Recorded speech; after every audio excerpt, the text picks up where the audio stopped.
한번 읽어볼까요? 로마서, 그 다음 고린도 전후서, 갈라디아서, 에베소서, 빌립보서, 골로새서, 데살로니가 전후서, 디모데 전후서, 디도서, 또 빌레몬서까지가 바울의 서신입니다. 히브리서가 그 다음에 있는데 어떤 사람은 히브리서도 바울이 썼다, 히브리서는 다른 사람이 썼다. 그 히브리서 저자에 대해서는 상당히 논란이 많습니다. 어떤 부분 보니까 바울 필체 같기도 한데 또 한편으로 보면은 바울과 영 다른 모습이 나타납니다.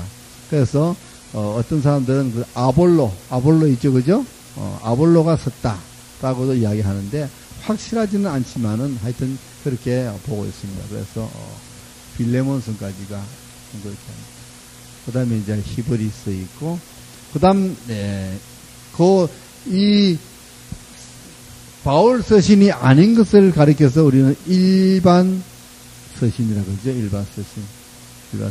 그다음에 뭐 야고보서, 베드로 전후서, 그 다음에 또 뭐 요한서, 요한 1서, 2서, 3서, 유다서, 그리고 요한 계시록까지. 계시록도 서신이거든요. 계시록까지. 그래서 일반 서신이다. 이렇게 이제 가릅니다. 이제 바울 서신을 보면은 로마서나 갈라디아서나 이런 교회에 보내는, 교회 공동체에게 보내는 서신이 있어요. 그건 교회 이름이 붙어 있어요. 그죠? 로마 교회에게 보내는 로마서, 고린도 교회에 보내는 고린도서, 그 다음에 갈라디아에 있는 교회에게 보내는 갈라디아서. 이것은 전부 다 교회에게 보내는 편지입니다. 그런데 개인에게 보내는 편지가 있어요. 개인에게 바로 디모데에게, 디도에게, 빌레몬에게, 이런 개인 서신이라고 해요. 그래서 교회에게 보내는 서신과 개인에게 보내는 서신으로 또 이제 가르죠.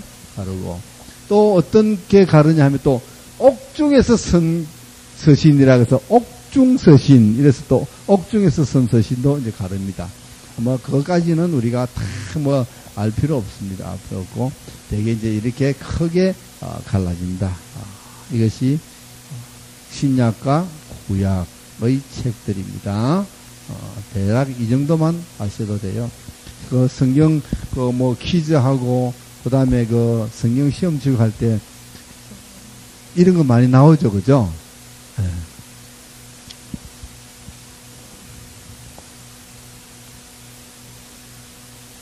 이 성경의 보는 관점은 여러 가지 관점이 있습니다.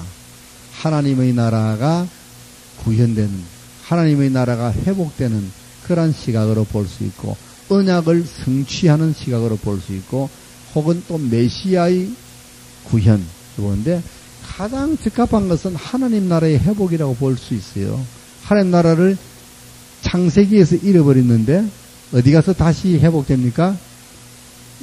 요한 계시록에 가서 회복되잖아요. 그죠? 그러니까 처음에 66권의 맨 처음인 창세기에서 하나님의 나라 에덴 동산을 잃어버렸어요.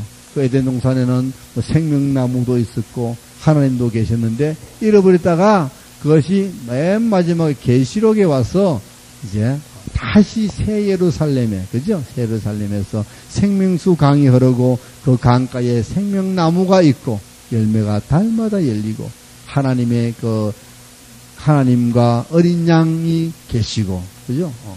그래서 하늘나라가 다시 회복되는 거예요. 그래서 하늘나라, 천국, 그것이 다시 회복되는 그러한 이야기라고 보면은 가장 정확할 겁니다. 뭐 언약이나 메시아나 이것들은 어찌 보면 하나님 나라를 회복하는 하나의 그 부분적인 거거든. 부분적인 거. 그래서 하나님 나라의 회복 이렇게 보는 것이 가장 정확합니다. 그 다음 이 성경은 보면은 하나님께서 처음에는 온 인류를 구원하시려고 작정하셨다. 온 인류. 이제 성경을 보는 이제 그 관점입니다. 온 인류. 그래서 처음에는 하나님의 나라를 떠난 아담과 그 후예들을 하나님께서 직접 구원해 보시려고 했지만 이 인간들이 자꾸만 범죄하냐. 그래서 노아의 홍수로 심판했지만 또 범죄해서 또 바벨탑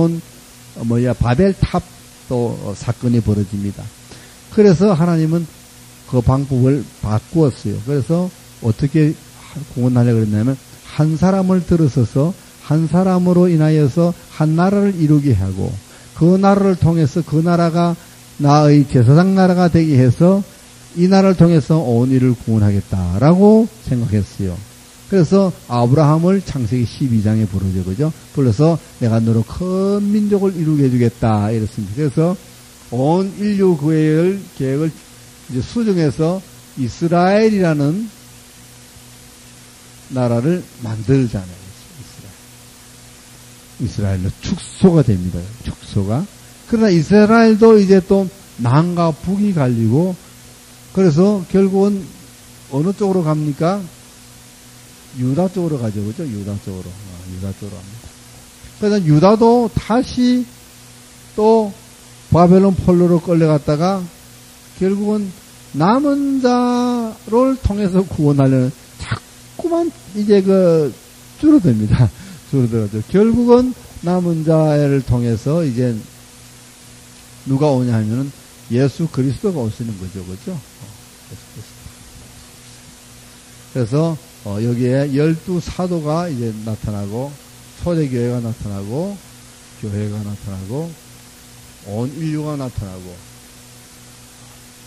이런 식으로 개인을 통해서 교회를 사도를 통해서 교회를 통해서 그래서 이제 전 인류를 구원하는 그래서 처음에 전 인류를 한꺼번에 구원했던 계획이 결국은 줄어들어서 예수 그리스도의 십자가 사건을 통해서 다시금 이제 확장되는 그런 모습을 보여주는 것이 성경의 구조입니다. 구조. 그죠? 그래서 이러한 관점을 머릿속에 딱 넣어 놓으시면은 이제 성경의 맥이 잡히죠. 요즘 저의 공부하는 이런 이제 그 형태로 공부를 하는 그 책이 하나 나왔던데 어느 사모가 쓴 성경이 보이네요. 읽어지네 아니요? 성경이 읽어지네 이런데 그 책을 보니까 우리 공부하는 스타일하고 똑같아요. 역사서를 중심으로 맥을 따라가는 책은 보니까 되게 그렇게 정리가 참 잘 돼 있어요. 아마 내가 같이 공부는 안 했지만은 아마도 원조가 같은가 봐. 같은 공부를 했는가 보던데. 근데 아침에 이제 극동방송에서 라디오에 이 분이 강의를 하더라고요. 근데 역시 전문적인 신학 공부를 안 해서 그러는지 아직 그래서 그런지 모르지만 아직까지 강의는 좀 서툴더라고요. 강의는 서툴고 하는 용어들이 보니까 좀 뭐랄까 지식적이고 학식적이고 그런 어떤 우리 교회에서 많이 쓰고 목회자들이 많이 쓰고 성도들이 많이 쓰는 그런 언어보다는 좀 더 세상적인 어떤 지식적이고 교양적인 이런 언어를 많이 쓰더라.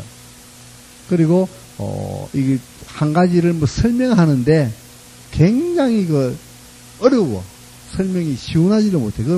시원하지 못하고 어렵다는 말은 완전히 소화를 하지 못했다는 그런 것이겠죠. 그래서 제가 몇 번 아침에 이제 새벽기도 올 때마다 들어보는데 들을 때마다 아직까지는 조금 그러니까 강의는 이제 많이 하기야 저 교회에서는 많이 강의했겠죠. 많이 교회에서 성경을 가르치다 보니까 그런 책을 썼다 그러는데 교회에서는 어떻게 가르치는지 모르지만 라디오 방송에서는 너무 교양틱하게 하려다 보니까 그렇게 어렵게 나오는지 안 그러면 말을 갖다가 이제 공중파니까 그죠? 말을 조심하다 보니까 그런지 모르지만 굉장히 어렵게 나와가지고 시원하게 이거다 저거다라고 이야기해주는 면이 없더라고요. 그래서 그거 좀 아쉽던데 하여튼 맥은 우리 성경 공부의 맥과 같습니다. 이제 이런 성경의 맥 잡기 공부가 앞으로도 유행할 겁니다.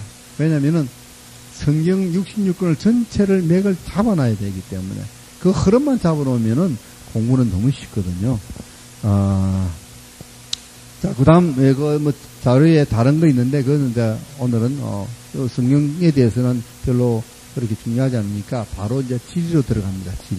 지리도 여러분들 많이 들으신 분도 계시겠지만은 또 이제, 새롭게 한번, 지리 들어보시기 바랍니다. 자, 지금 그리는 지도는 구약입니다. 구약에 이제 항상 제가 그린 것이 있죠. 이게 보입니까? 잘 보여요? 잘 안 나오는 것 같은데? 이것이 빵입니다. 빵입니다. 빵이고 빵 밑에에 포크가 하나 갈려 있어요. 그리고 빵 오른쪽에는 이제 닭다리가 있는데 닭다리 위에 손잡이가 너무 크네 이거. 닭다리가 이렇게 있고 그 밑에 족발이 있다 그랬죠. 족발이 그리고 오른쪽에는 이제 그 코프라 머리가 이렇게 있고 그래서 혀가 이렇게 나온다 그랬습니다. 다 그랬죠? 구약의 지도 다 그랬습니다. 항상 이 갈릴리 호수와 사해와 요단강을 잇는 이것하고 그 다음에 여기가 이제 그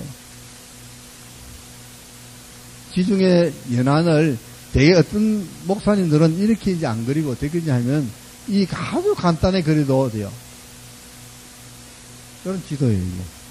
딱 이스라엘만 그리려 그러면 요거만 그리면 알아요. 이게 이스라엘이 알아요. 아주 이 지형이 독특해가지고 이렇게만 알아요. 이렇게.